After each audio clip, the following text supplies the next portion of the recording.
Well, Western nations have condemned Moscow's decision on Crimea right away, calling it a land grab. Washington, as well as major EU powerhouses, Germany and France, said they refused to accept the move. Let's go live now to RT's Polly Boyko for this and more. So, Polly, what's been said? Do bring us more.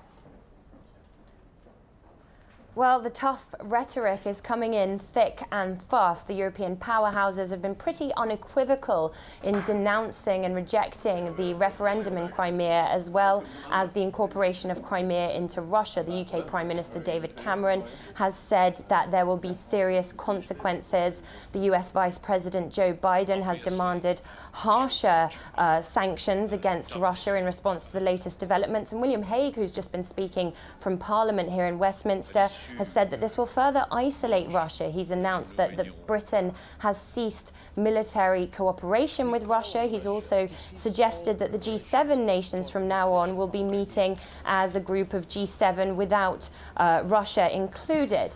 Now, the response, of course, in recent days and weeks was to be expected. We can take a listen to US and EU leaders warning Russia about the consequences if it continues to support the referendum in Crimea. Unfortunately, Russia's leaders have responded with a brazen military incursion. There will be additional and far-reaching consequences. I have signed a new executive order that expands the scope of our sanctions. Restrictive measures against 21 individuals. It is possible to add other figures in the future. We don't say that as a threat. We say that as a direct consequence of the choices that Russia may or may not choose to make here.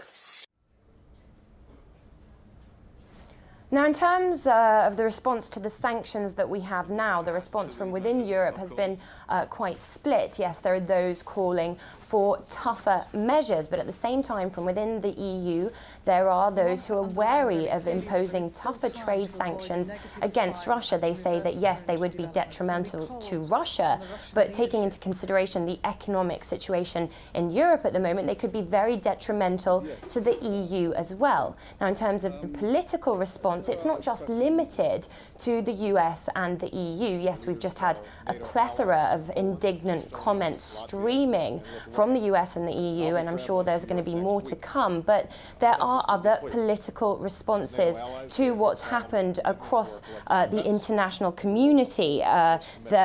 We can take a listen to other voices in the international community responding to the right of the Crimean people to decide their future.